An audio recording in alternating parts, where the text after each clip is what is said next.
Howard Schultz sat across from the founders of Starbucks Coffee Company, Jerry Baldwin, Gordon Bowker, and Zev Siegel, with a $3.8 million offer to purchase the company he had once worked for and then left in frustration. 4 years earlier, Schultz had joined Starbucks as director of marketing when the company operated just 6 stores selling whole coffee beans. He had traveled to Italy, discovered espresso bar culture, and returned convinced that Starbucks should serve coffee beverages, not just sell beans. The founders rejected his vision. They were purists who believed Starbucks should remain a retailer of premium coffee beans, not become a restaurant serving drinks. Schultz quit, started his own coffee bar company called Il Giornale, and spent 3 years building a competitor while watching Starbucks struggle.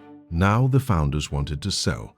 Schultz assembled financing from investors who believed in his vision of transforming American coffee culture. He purchased Starbucks, merged it with Il Giornale, and began executing the strategy the founders had rejected. Within 5 years, Starbucks would operate 165 locations. Within 10 years, over 1,000. By 2000, over 3,500 locations worldwide. The company Schultz purchased for $3.8 million would eventually be worth over $100 billion. This wasn't just a business acquisition. This was an employee taking over a company, implementing the vision management had rejected, and proving that sometimes the employee understands the market better than the founders. The story of how Howard Schultz transformed Starbucks from a small Seattle coffee bean retailer into the world's largest coffeehouse chain represents one of the most dramatic business transformations in modern American history. Understanding this transformation requires examining Schultz's background, the original Starbucks' business model and philosophy, the Italian espresso bar culture that inspired Schultz's vision, and the systematic execution that turned that vision into reality. Howard Schultz was born in 1953 in Brooklyn, New York, to working-class parents who struggled financially throughout his childhood. His father worked various blue-collar jobs: truck driver, factory worker, diaper service delivery, never earning enough to provide more than basic subsistence for the family. The Schultz family lived in public housing projects in Canarsie, Brooklyn, where young Howard experienced firsthand the stress and indignity of poverty and economic insecurity. The defining childhood incident Schultz often recounts involved his father breaking his ankle at work and losing his job because the employer provided no health insurance or disability coverage. The family had no savings to fall back on, no safety net to cushion the loss of income, and no alternatives except relying on relatives and struggling through the crisis. This experience shaped Schultz's later commitment to providing comprehensive health benefits and stock options to all Starbucks employees, even part-time workers, a radical policy in the retail industry. The education Schultz received came through sports scholarships and student loans that made college accessible despite his family's poverty. He attended Northern Michigan University on a football scholarship, the first person in his family to attend college. He studied communications and business, graduating in 1975 with no clear career direction, but with determination to escape the economic insecurity that had defined his childhood. The college experience exposed him to possibilities beyond the working-class Brooklyn environment he came from. The early career path took Schultz through sales positions at Xerox and then at Hammarplast, a Swedish company that manufactured kitchen equipment and housewares. At Hammarplast, Schultz worked as a salesman and eventually became general manager of U.S. operations, learning sales techniques, business management, and product marketing. The Hammarplast position paid well by early 1980s standards, providing the financial security Schultz had never known growing up. The discovery of Starbucks came through a business anomaly Schultz noticed while working at Hammarplast. The company sold a drip coffee maker called the Swedish Thermik, and Schultz observed that a small retailer in Seattle was ordering more of these coffee makers than Macy's. This made no sense. How could a small Seattle shop be ordering more product than a major department store chain? Intrigued, Schultz decided to visit Seattle to understand what this company was doing. The first visit to Starbucks in 1981 revealed a business completely different from anything Schultz had encountered. Starbucks wasn't a typical retail store, but rather a specialty retailer focused exclusively on high-quality coffee beans. The store sold whole beans from different regions and roast profiles, educated customers about coffee origins and brewing methods, and created an atmosphere of coffee appreciation and knowledge. The founders, Jerry Baldwin, Gordon Bowker, and Zev Siegel, were passionate about coffee quality and about educating Americans to appreciate good coffee. The founders' philosophy was influenced by Alfred Peet, who had founded Peet's Coffee in Berkeley, California in 1966, and who had pioneered selling high-quality dark-roasted coffee beans to American consumers. Baldwin had studied with Peet and had brought Peet's approach to Seattle, establishing Starbucks in 1971 as a retailer of premium coffee beans. The Starbucks founders saw themselves as educators and curators, introducing Americans to coffee quality standards that European coffee cultures took for granted. The business model was deliberately limited. Starbucks sold coffee beans, tea, spices, and coffee-making equipment, but did not brew or serve coffee beverages. Customers purchased beans and brewed coffee at home. This model reflected the founders' beliefs that coffee was best enjoyed at home, that brewing was part of the appreciation ritual, and that Starbucks' role was supplying quality ingredients and knowledge, not serving prepared beverages. The model worked well enough to support 6 Seattle locations by 1982. The recruitment of Schultz as director of marketing in 1982 occurred because the founders recognized they needed professional marketing expertise to grow beyond their Seattle base. Schultz was persistent in pursuing the job, despite the founders' initial reluctance to hire someone from outside their coffee-centric culture. He took a significant pay cut from his $75,000 Hammerplast salary to approximately $55,000 at Starbucks, demonstrating commitment to joining a company he found compelling despite the financial sacrifice. The role Schultz filled initially was developing Starbucks' retail presence and marketing its products more effectively. He worked on expanding the store count, improving merchandising, developing wholesale channels selling beans to restaurants and offices, and raising Starbucks' profile in Seattle and potentially beyond. The work was conventional retail marketing. Nothing in his initial responsibilities suggested the revolutionary transformation he would later champion. The relationship with the founders was complex from the start. Schultz respected their passion for coffee quality and their educational mission, but he came from a sales and marketing background that emphasized growth, market opportunity, and business expansion, while the founders were more cautious and preservation-oriented, worried that rapid growth would compromise quality or change the culture they valued. These different orientations would eventually create irreconcilable conflict.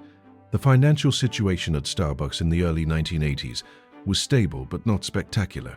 The company was profitable on modest revenues, generating enough cash flow to support the founders' comfortable lifestyles and to fund careful expansion. But the business wasn't growing dramatically, and it faced competitive pressure from other specialty coffee retailers entering the market. The founders seemed content with controlled growth, but Schultz saw far greater potential if the business model evolved. Howard Schultz's introduction to Starbucks and coffee culture from 1981 to 1983 transformed his understanding of what coffee could be and planted the seeds of the vision he would later implement. Understanding this discovery period reveals both what attracted Schultz to the coffee business and what limitations he perceived in Starbucks' existing model. The first visit to the original Starbucks store at Pike Place Market in Seattle in 1981 was a sensory experience that Schultz found intoxicating. The store was filled with the aroma of fresh roasted coffee beans, shelves lined with beans from Sumatra, Kenya, Ethiopia, Colombia, and other origins Schultz had never heard of. The employees spoke knowledgeably about coffee cultivation, processing methods, roasting techniques, and brewing variables. The atmosphere was educational and passionate rather than merely transactional. The coffee tasting experience Schultz had during that visit revealed that coffee could be far more complex and interesting than the canned supermarket coffee he had grown up drinking. The Starbucks employees brewed samples of different coffees, explaining the flavor characteristics of each origin and roast level. Schultz tasted coffee from Kenya that was bright and wine-like, coffee from Sumatra that was earthy and full-bodied, and dark French roast that was bold and intense. Each was distinctly different, revealing coffee as a sophisticated beverage with terroir and variability similar to wine. The realization that most Americans had never experienced quality coffee because the market was dominated by mass-produced, low-grade commodity coffee was both opportunity and mission for Schultz. Companies like Folgers and Maxwell House sold pre-ground coffee that had been sitting in cans for months, made from low-quality beans, and marketed based on price rather than quality. Most Americans had no idea coffee could taste significantly better because they had no exposure to alternatives. The founder's passion and knowledge impressed Schultz and made him want to be part of what they were building. Jerry Baldwin could discourse at length about coffee origins, processing methods, and roasting profiles. Gordon Bowker brought creative and design sensibilities that made Starbucks stores aesthetically appealing. Zev Siegel understood retail operations and customer service. Together they had created something authentic and valuable that deserved to be shared with more people. The job pursuit that followed Schultz's first visit was persistent and determined. He made multiple trips to Seattle, meeting with the founders repeatedly, making his case that he could help them grow the business while maintaining quality and values. The founders were skeptical about hiring someone from outside the coffee industry, someone with corporate sales background, someone who might not understand their culture. But Schultz's enthusiasm and his willingness to take a pay cut eventually convinced them. The onboarding process when Schultz joined in 1982 involved immersion in coffee knowledge and Starbucks culture. He spent time in the roasting facility learning how different roast levels affected flavor. He worked in stores learning retail operations and customer interactions. He attended cupping sessions where coffee quality was evaluated, and he absorbed the founders' philosophy about coffee education and quality standards. The marketing initiatives Schultz developed focused on expanding Starbucks' reach while maintaining the premium positioning. He worked on wholesale accounts with restaurants and offices that would serve Starbucks coffee. He developed marketing materials that communicated Starbucks' quality story. He explored opportunities for additional retail locations in Seattle and potentially other markets. The work was straightforward business development that leveraged Starbucks' existing strengths. The wholesale business development showed Schultz's sales abilities and generated revenue growth. He convinced restaurants and cafes to serve Starbucks coffee, creating a steady business-to-business revenue stream alongside retail sales. He developed relationships with office building managers to supply Starbucks coffee for workplace coffee service. These wholesale channels helped grow Starbucks revenues and brand awareness beyond the retail stores. The retail expansion planning involved identifying locations for new Starbucks stores in Seattle and evaluating whether to expand to other cities. Schultz pushed for more aggressive expansion than the founders were comfortable with, believing Starbucks could support many more stores even just in the Seattle market. The founders worried about maintaining quality control and culture if they grew too quickly, creating tension about growth pace. The competitive analysis Schultz conducted revealed that Starbucks faced increasing competition from other specialty coffee retailers who were copying the premium coffee bean retail model. Peet's Coffee was established in the Bay Area. Other local roasters were emerging in various cities. If Starbucks didn't expand beyond Seattle, it risked being displaced by competitors who would copy the model and execute it in other markets. The first-mover advantage wouldn't last forever. The financial performance during Schultz's first year showed healthy growth, but not spectacular acceleration. Revenues were increasing as new wholesale accounts came online and as existing stores grew sales.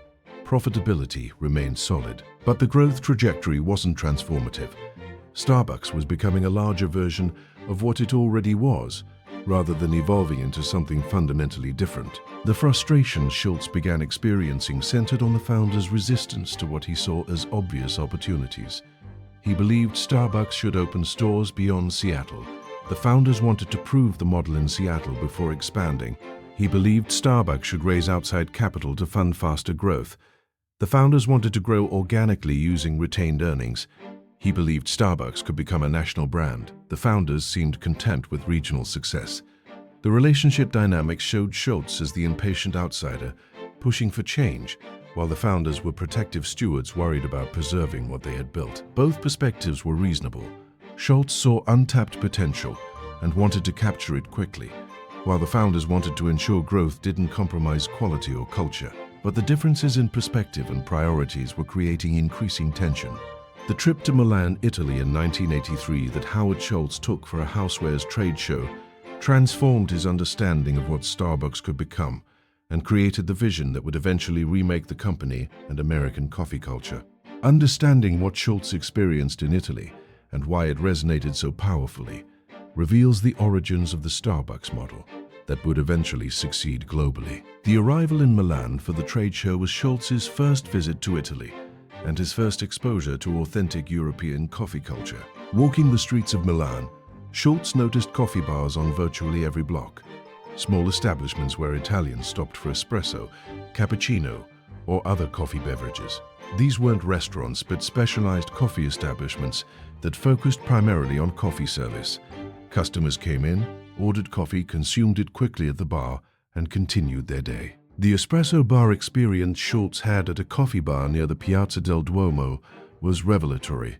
The barista greeted customers by name, operated the espresso machine with practiced skill, created drinks with artistry and speed, and engaged in friendly conversation while working. The experience was theatrical and social. The coffee bar was a gathering place, a daily ritual, a moment of connection in the middle of the day.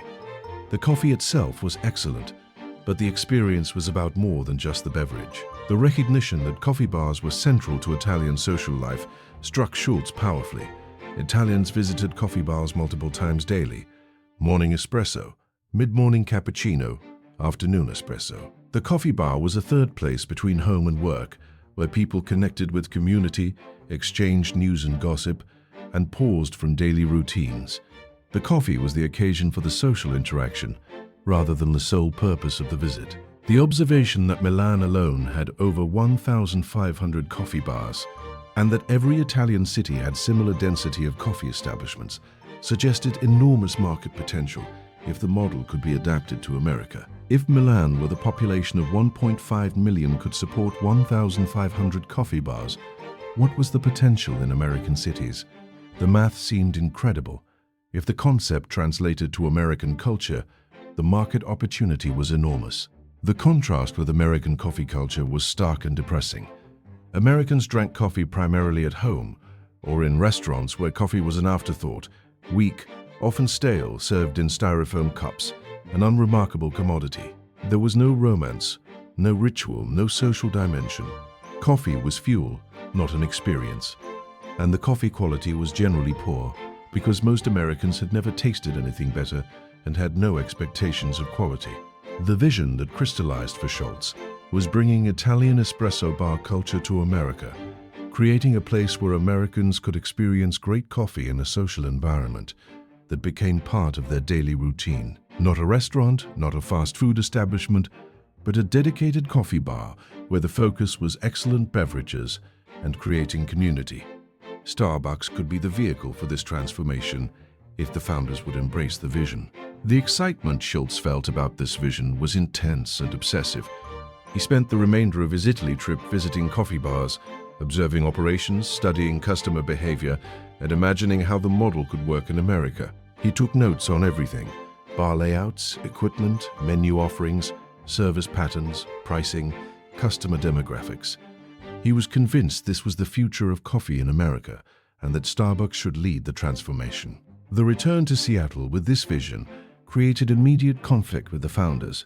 Schultz enthusiastically presented his observations from Italy and proposed that Starbucks should start serving espresso beverages in the stores. The founders listened politely, but were deeply skeptical. Their response was that Starbucks was a coffee bean retailer, not a restaurant or cafe. Serving beverages would change the business fundamentally in ways they weren't comfortable with. The founders' objections were multiple and deeply held. They believed serving beverages would turn Starbucks into a restaurant, requiring food service permits, creating different operational complexities, and changing the culture from educational retail to food service. They worried that beverage service would distract from the core mission of selling quality coffee beans. They feared it would attract different customers and change the atmosphere they had carefully cultivated. And they simply didn't want to be in the restaurant business. The test that Schultz negotiated was permission to install an espresso bar in one corner of one Starbucks store to demonstrate the concept. The founders reluctantly agreed to a limited trial at the downtown Seattle store, making clear this was an experiment they expected to fail.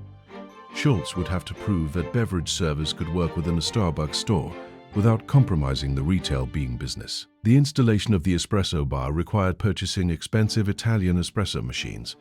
training employees to be baristas, developing beverage services into existing retail operation. Schultz learned to operate espresso machines himself, studied how to steam milk properly for cappuccinos, and worked with roasters to develop espresso blends suitable for beverage service. The preparation was thorough and professional. The customer response when the espresso bar opened exceeded even Schultz's optimistic expectations. Customers loved getting fresh espresso beverages in the store. The morning rush became intense as customers stopped for cappuccinos before work. Lines formed during lunch as downtown workers came for afternoon espresso. Sales of beans actually increased because customers enjoying beverages became interested in brewing similar coffee at home. The trial was succeeding by every measure. The financial results from the espresso bar trial were compelling. The average transaction size increased significantly when beverage sales were added to bean sales. The customer traffic increased as the beverage service attracted customers who might not have otherwise visited. The profit margins on beverages were higher than on beans, and the beverage service was creating customer loyalty and repeat visits that the bean retail business alone hadn't generated. The founders' reaction, despite the trial's success, remained negative. While they acknowledged the financial results, they remained philosophically opposed to beverage service. Jerry Baldwin, in particular, was adamant that Starbucks should remain a coffee bean retailer.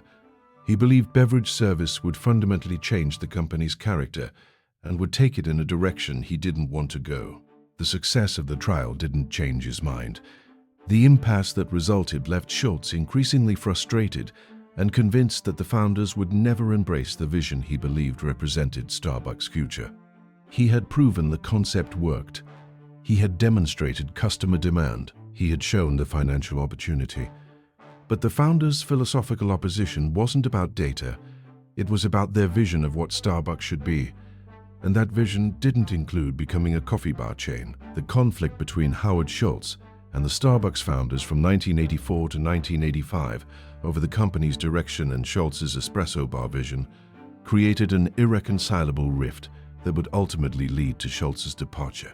Understanding this conflict reveals both the genuine philosophical differences about business direction and the personal dynamics that made compromise impossible. The fundamental disagreement centered on whether Starbucks should remain primarily a retailer of coffee beans or should transform into a beverage service business. Schultz believed the espresso bar concept represented the future of the coffee business, and that Starbucks was uniquely positioned to lead this transformation in America. The founders believed Starbucks' mission was educating Americans about quality coffee beans, and that beverage service was a distraction from that mission. The arguments Schultz made for embracing espresso bars emphasized market opportunity, competitive positioning, and financial performance. He pointed to the success of the espresso bar trial, which had increased traffic, revenues, and profits. He argued that competitors would eventually copy the espresso bar model and that Starbucks should establish first-mover advantage. He emphasized that beverage service would make Starbucks relevant to more customers and would create a stronger brand than bean retail alone could achieve. The founders' counterarguments reflected different priorities and values. They emphasized that they had built Starbucks as a coffee bean business and that they wanted to stay true to that founding vision. They worried that rapid expansion of espresso bars would compromise quality control and culture. They didn't want to manage a large organization with hundreds of employees and complex operations, and they simply weren't interested in the kind of growth and transformation Schultz was proposing. The personal dynamic added complexity to the philosophical disagreement. Schultz was an ambitious outsider who had joined the company 3 years earlier and who was now proposing to fundamentally change its direction.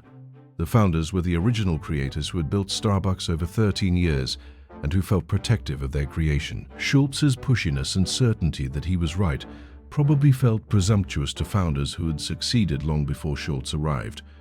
The attempted compromises failed because the positions were fundamentally incompatible. Schultz proposed that Starbucks could maintain its bean retail business while also expanding espresso bars. The founders didn't want to divide their focus. Schultz suggested the founders could remain focused on the bean business while he led the espresso bar expansion. The founders didn't want the company heading in a direction they didn't support. Every proposed compromise failed to bridge the gap. The decision Schultz made to leave Starbucks and start his own espresso bar company was difficult and risky. He was walking away from a secure, well-paying job to start a business in an industry he had been in for only 3 years. He would be competing directly with his former employer in the Seattle market. He would need to raise capital from investors at a time when he had never started or run a business independently. The decision required courage and conviction that his vision was correct. The departure in late 1985 was not acrimonious, but was certainly awkward. Schultz gave notice and worked to transition his responsibilities. The founders wished him well, while making clear they thought he was making a mistake. Both sides maintained professional courtesy, but the underlying feelings were hurt, pride on the founder's part and frustration on Schultz's part. The relationship would remain cordial, but was fundamentally changed. The financing search for Schultz's new venture proved difficult and frustrating. He needed to raise approximately $400,000 to open his first espresso bars, and he spent months pitching potential investors in Seattle and California. Most investors were skeptical. They didn't understand why coffee needed to be expensive. They didn't believe Americans would pay $1.50 for a coffee drink, and they questioned whether there was really a market for Italian-style espresso bars in America. The rejections Schultz faced were numerous and often dismissive. Investors told him the idea was silly, that Americans would never embrace espresso culture, that Starbucks had already proven the market wasn't interested by rejecting his concept, and that he was naive about the challenges of the restaurant business. Schultz made over 240 pitches to potential investors before finally assembling the necessary funding. The experience was humbling and taught him persistence. The investors who eventually committed came from Schultz's network and from people who believed in him personally rather than in the business concept. Jerry Baldwin ironically became one of the early investors, contributing $150,000 despite having rejected the concept at Starbucks.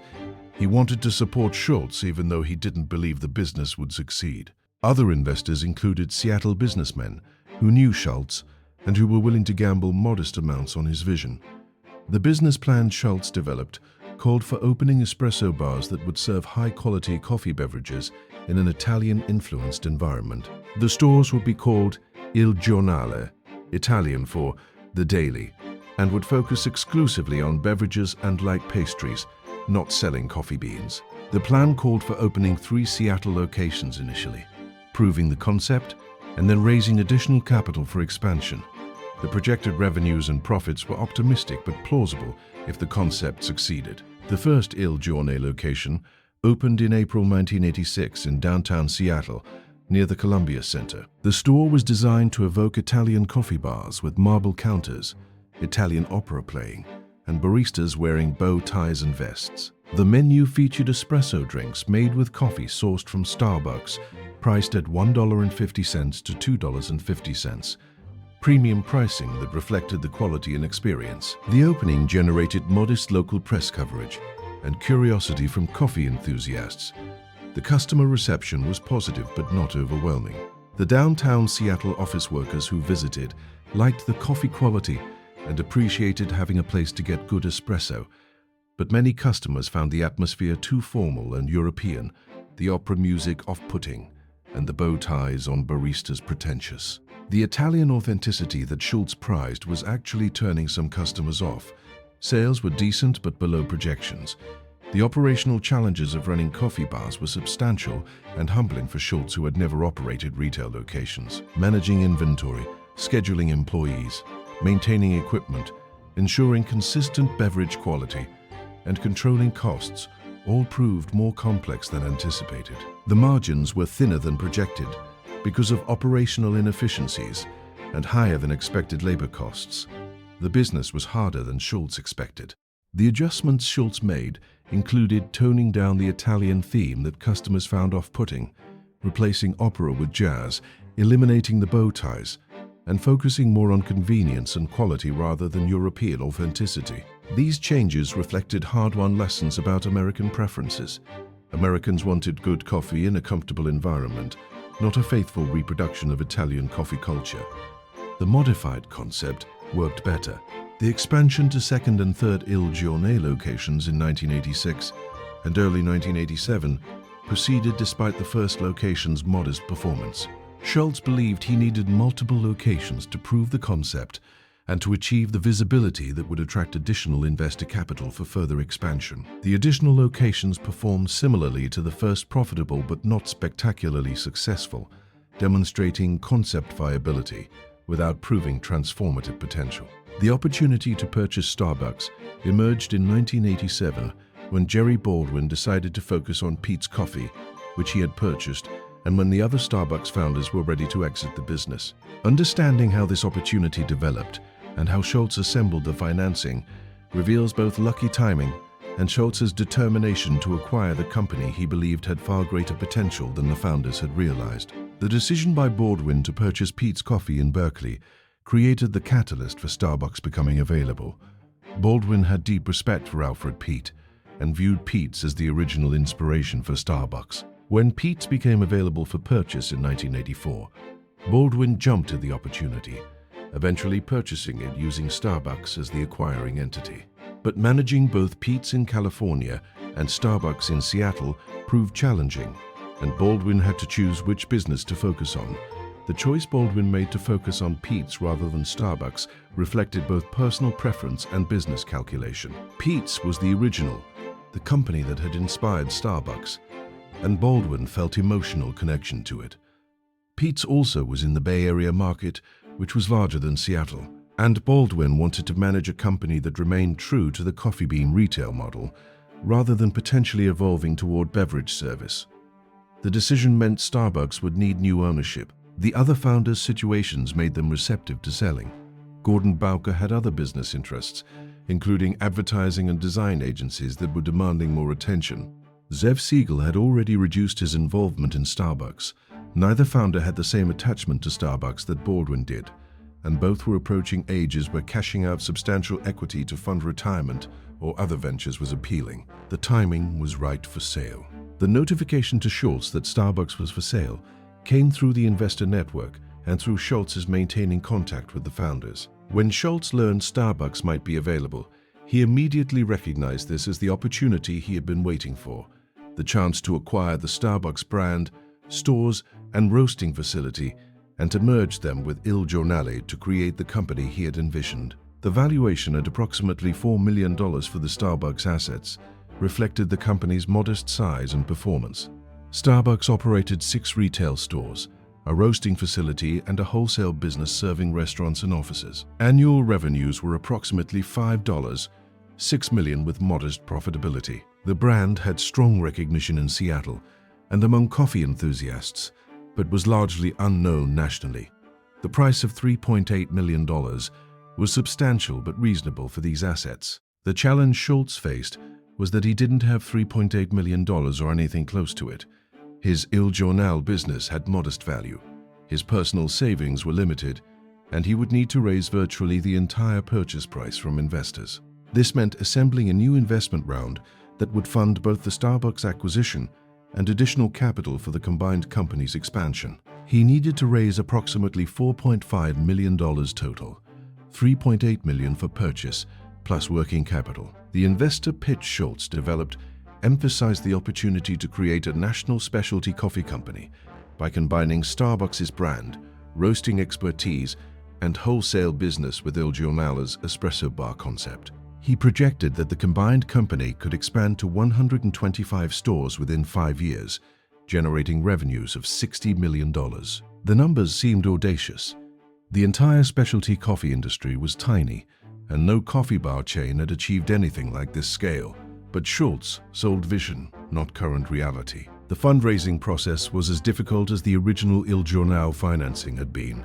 Schultz again faced skepticism about whether Americans would pay premium prices for coffee, whether the concept could scale nationally, and whether Schultz had the experience to build a large company. He pitched hundreds of potential investors through 1986 and into 1987, facing rejection after rejection. The persistence required was extraordinary. The breakthrough came from several Seattle area investors who believed in Schultz and who were impressed with Il Giornale's proof of concept.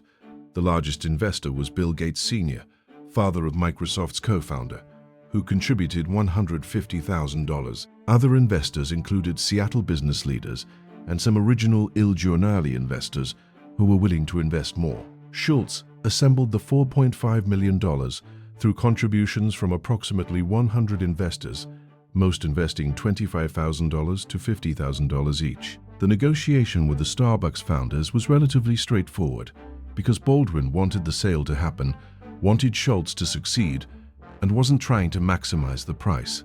The founders agreed to the $3.8 million price, structured as an asset purchase where Schultz's investment group would acquire the Starbucks name, stores, roasting facility, and wholesale contracts, but not the corporate entity itself. The transaction would close in August 1987. The merger planning between the acquisition closing and the actual combination of Starbucks and Il Giornale required deciding which brand to keep, how to integrate operations, which employees to retain, and how to position the combined company. Schultz decided to keep the Starbucks name, which had better brand recognition and heritage, and to fold the Il Giornale stores into Starbucks.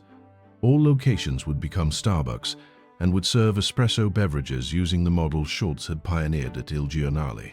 The closing in August 1987 made Schultz the owner of Starbucks Coffee Company with 11 stores, the 6 original Starbucks locations now serving espresso beverages and the 5 Il Giornale locations rebranded as Starbucks. He had a roasting facility producing high-quality coffee, a wholesale business providing cash flow, and $700,000 in remaining capital from the investment round to fund initial expansion. He had achieved what he had envisioned, control of Starbucks with freedom to implement his vision.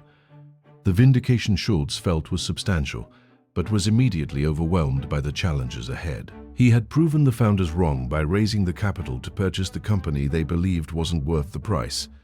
He had demonstrated that investors shared his vision, even if the original founders didn't. But now he had to execute, to actually build the company he had promised investors, to prove that the espresso bar concept could scale nationally, and to justify the faith people had placed in him. The systematic expansion of Starbucks, from 11 stores in 1987 to over 1,000 stores by 1996, required developing replicable systems for site selection, store design, employee training, quality control, and operational management. Understanding how Schultz and his team created these systems reveals both the sophistication of Starbucks' execution and the challenges of scaling a service business while maintaining quality. The initial strategy Schultz articulated focused on dominating the Seattle market before expanding to other cities.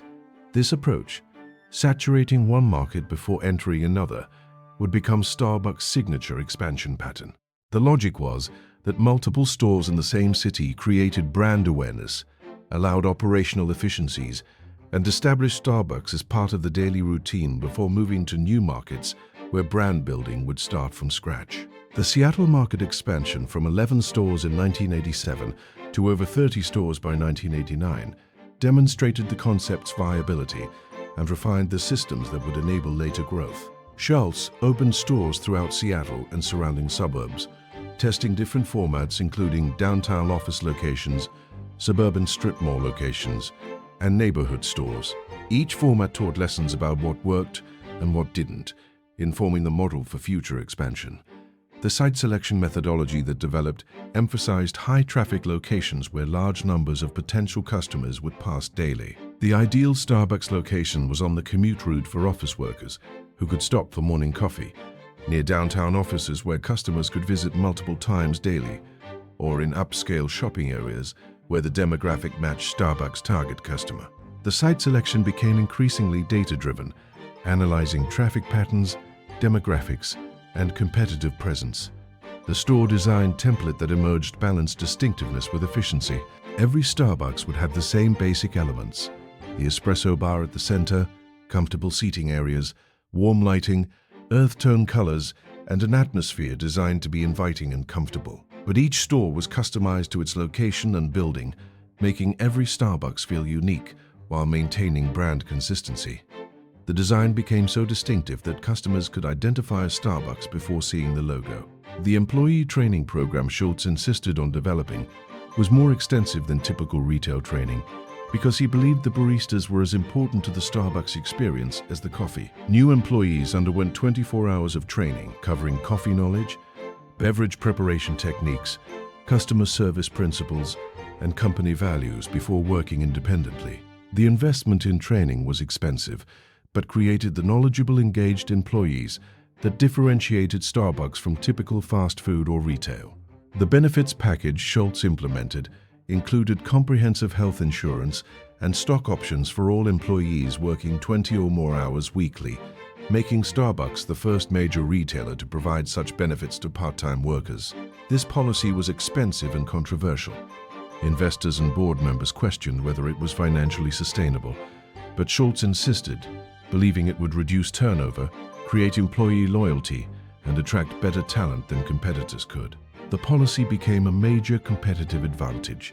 The quality control systems ensured consistency across stores as the chain grew. Starbucks developed detailed specifications for every beverage, trained baristas to make drinks identically, and used the same equipment and ingredients at every location. Schultz created a department responsible for store visits and quality audits, ensuring standards were maintained. And he empowered store managers to refuse to serve beverages that didn't meet quality standards, creating a culture where quality was never compromised. The operational metrics Schultz and his team tracked included average transaction size, daily customer count, revenue per square foot, beverage quality scores from mystery shoppers, employee turnover rates, and customer satisfaction surveys. This data-driven approach to operations was sophisticated for retail in the late 1980s and allowed Starbucks to identify problems quickly and to optimize performance continuously. The expansion beyond Seattle began in 1989 when Starbucks opened stores in Portland, Oregon, and then in 1990 in Chicago. The Chicago market entry was ambitious.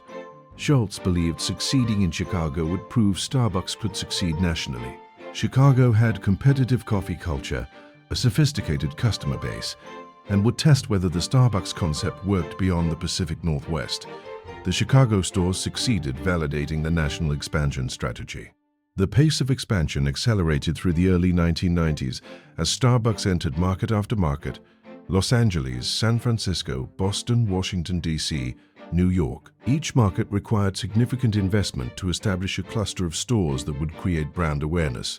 Starbucks typically opened 15 stores in a new market within the first year, creating visibility and convenience that made Starbucks part of daily routine. The financing for expansion came initially from the capital raised in the 1987 buyout, then from cash flow as stores became profitable, and eventually from additional private investment rounds that raised tens of millions for expansion. The capital requirements were substantial because each new store required $350,000 to $450,000 for build-out and equipment, plus working capital and pre-opening losses. Opening 50 stores annually required $20.25 million in capital. The decision to take Starbucks public in 1992 was driven partly by capital needs for continued expansion and partly by investor desire for liquidity. Many early investors had been in the company for 5 years and wanted to cash out some equity. The public offering would raise capital for expansion while providing a market for shares. The decision to go public earlier than most retailers reflected both the capital-intensive expansion model and the desire to build national brand recognition. The operational challenges that emerged during rapid expansion included maintaining quality consistency as employee count grew into thousands, ensuring new stores opened on schedule and budget, training managers capable of running multi-store markets, and preserving the company culture Schultz believed was essential to Starbucks' success.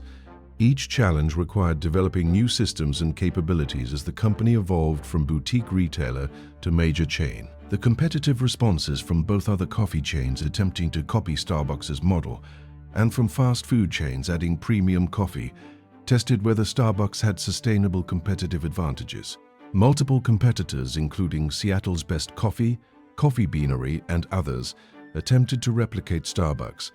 But Starbucks' combination of scale, brand strength, prime locations, employee quality, and consistent execution proved difficult to match. The initial public offering of Starbucks stock in June 1992, at $17 per share, transformed the company from a regional coffee chain into a publicly traded corporation with the capital and visibility to pursue aggressive national expansion. Understanding how the IPO changed Starbucks and how Schultz navigated the transition from private to public company reveals both the opportunities and pressures that came with going public. The decision to pursue an IPO was made in 1991, when Starbucks operated approximately 100 stores and was generating revenues approaching $100 million annually. The company was profitable, growing rapidly, and had established proof of concept that the model worked nationally. The private capital that had funded expansion to this point was approaching limits. Further growth required either slowing expansion or accessing public capital markets that could provide hundreds of millions for national build-out. The preparation for the IPO required creating financial statements that met public company standards, establishing financial controls and audit processes, developing relationships with investment banks that would underwrite the offering, and creating a compelling equity story that would attract public market investors. The preparation took 6 months and was managed by CFO and other executives under Schultz's oversight, with Schultz focusing on articulating the growth vision to potential investors. The roadshow that preceded the IPO involved Schultz and the CFO traveling to major cities, presenting to institutional investors who would be the primary buyers of Starbucks stock. Schultz presented Starbucks as a company creating a new category, the specialty coffeehouse, and argued that Starbucks could grow to thousands of locations serving the entire country. The presentation emphasized the unit economics, showing that stores became profitable within their first year, the brand strength that was creating customer loyalty, and the replicable model that allowed rapid expansion. The investor skepticism Schultz encountered focused on several concerns, including whether Americans would continue paying $1.50 to $3.00 for coffee drinks when they became more common, whether Starbucks could maintain quality with thousands of locations, whether competition would erode margins, and whether the concept would work in smaller cities and towns or only in major metropolitan markets. Schultz addressed each concern with data from existing stores and with confidence in the model. The pricing at $17 per share in June 1992 valued Starbucks at approximately $270 million, roughly 2.5 times revenues, which was rich for a retail chain but reflected the growth potential investors saw. The offering raised approximately $25 million for the company after underwriting fees, providing capital for continued expansion. Schultz and early investors didn't sell shares in the IPO, signaling their confidence in the company's future and avoiding dilution of their ownership. The stock performance on the first day of trading saw shares rise to $21, a gain of over 20%, demonstrating strong investor demand and suggesting the company could have priced the offering higher. The successful first day established Starbucks as a compelling growth story in public markets and gave the company a valuable currency, publicly traded stock, that could be used for acquisitions, employee compensation, and additional capital raising. The transformation of company culture and operations that came with being public created both opportunities and challenges. The access to capital allowed more aggressive expansion. The stock options made Starbucks employment more attractive because employees could potentially become wealthy if the stock appreciated. But public company status also meant quarterly earnings pressure, SEC reporting requirements, analyst scrutiny, and loss of the privacy that allowed long-term decision-making without market judgment. The analyst coverage that developed after the IPO created external pressure to meet quarterly earnings expectations and to maintain the growth trajectory Schultz had promised. If a quarter's earnings disappointed, or if expansion slowed, the stock would be punished. This pressure was new for Schultz and the management team, who had to learn to balance long-term strategy with short-term performance expectations that public markets demanded. The compensation structures changed to emphasize stock options alongside salary, aligning employee interests with shareholder interests, but also creating golden handcuffs where employees stayed primarily because of unvested stock options rather than just loyalty to the mission. The stock option program was extended deep into the organization, making thousands of Starbucks employees shareholders who benefited when the stock appreciated. The expansion acceleration that the IPO capital enabled saw Starbucks growing from 100 stores in 1995 to over 400 stores by 1995. The company was opening a new store every business day on average, an extraordinary pace that required massive coordination of real estate, construction, training, and hiring. The ability to fund this expansion through public market capital, rather than depending on retained earnings or limited private capital, was transformative. The geographic reach expanded to cover most major U.S. markets and to begin international expansion. Starbucks entered the East Coast markets, including New York, Philadelphia, and Washington, D.C., that were critical for national brand status.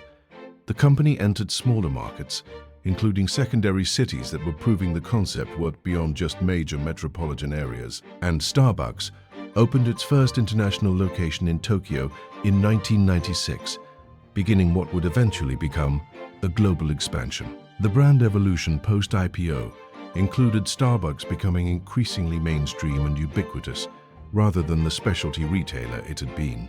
As stores proliferated, Starbucks went from being a destination that enthusiasts sought out to being a convenient option that was everywhere. This ubiquity was both success. Starbucks was achieving the daily routine integration Schultz wanted, and potential risk if the brand became too common and lost its premium cachet. The competitive positioning strengthened as Starbucks achieved scale advantages in purchasing, real estate, and brand awareness that competitors couldn't match. Small coffee chains couldn't afford the prime locations Starbucks could pay for. They couldn't match Starbucks' employee benefits and training investment, and they couldn't achieve the brand awareness that came from Starbucks' ubiquity. The competitive moat was widening. The financial performance exceeded expectations and analyst projections, with revenues and earnings growing 450% annually through the mid-1990s. The stock appreciated dramatically, turning early investors into millionaires and making employee stock options extremely valuable. The market capitalization grew from $270 million at the IPO to over $2 billion by 1996, creating substantial wealth for shareholders and validating Schultz's vision. Howard Schultz's transformation of Starbucks from a small Seattle coffee bean retailer worth $3.8 million in 1987 into a global coffeehouse empire worth over $100 billion represents one of the most successful business build-outs in modern history. The story encompasses Schultz's discovery of Italian espresso bar culture, his conflict with the original founders who rejected his vision, his departure to prove the concept independently, and his eventual purchase of the company and implementation of the strategy management had opposed. The vindication was complete and extraordinary. The founders who had told Schultz that Starbucks should remain a coffee bean retailer and that Americans wouldn't embrace espresso bars were proven wrong, as Starbucks grew to tens of thousands of locations serving hundreds of millions of customers. The investors who had rejected Schultz's pitches missed opportunities to invest in one of the most successful retail chains ever created, and the critics who questioned whether Americans would pay premium prices for coffee were disproven as $4 lattes became routine. The lessons from Schultz's success include the importance of vision and persistence in pursuing ideas that others dismiss, the value of learning from other cultures and adapting successful models to new markets, the need to sometimes leave organizations that won't support your vision rather than compromising, and the business value of investing in employees and culture even when conventional wisdom says such investments are uneconomical. The controversies and criticism Starbucks faced as it grew included concerns about labor practices and union resistance, questions about gentrification and Starbucks' impact on local communities and small coffee shops, environmental criticism about waste from disposable cups, and cultural backlash against corporate consolidation in coffee. These criticisms were real and substantial, reflecting tensions between business success and social impact. The question of whether Schultz was a visionary who transformed coffee culture or an opportunist who corporatized and homogenized it depends on perspective. Admirers credit him with educating Americans about quality coffee, creating a third-place gathering spot that enriched communities, and building a company that treated employees better than most retailers. Critics argue he displaced local coffee shops with corporate chain stores, contributed to gentrification, and created a homogenized coffee culture lacking the authenticity of true specialty coffee. The business achievement is undeniable regardless of cultural critiques. Schultz built a company that generated enormous shareholder value, employed hundreds of thousands of people, pioneered employee benefits in retail, and created products and experiences that hundreds of millions of customers valued enough to purchase repeatedly. The execution required to scale from 11 stores to 28,000 while maintaining quality and culture was extraordinary. The personal wealth Schultz accumulated, over $4 billion, came almost entirely from Starbucks stock appreciation rather than from salary or other businesses. This represents one of the largest wealth creations from a single business in modern history. The wealth gave Schultz influence and options beyond just business, allowing him to pursue political interests and philanthropy. The lasting impact on American culture includes the ubiquity of espresso-based drinks, the normalization of premium pricing for coffee, the creation of cafes as workspaces and gathering places, and the vocabulary and sizing conventions that Starbucks established. These cultural shifts extend far beyond Starbucks itself, affecting how all Americans think about and consume coffee.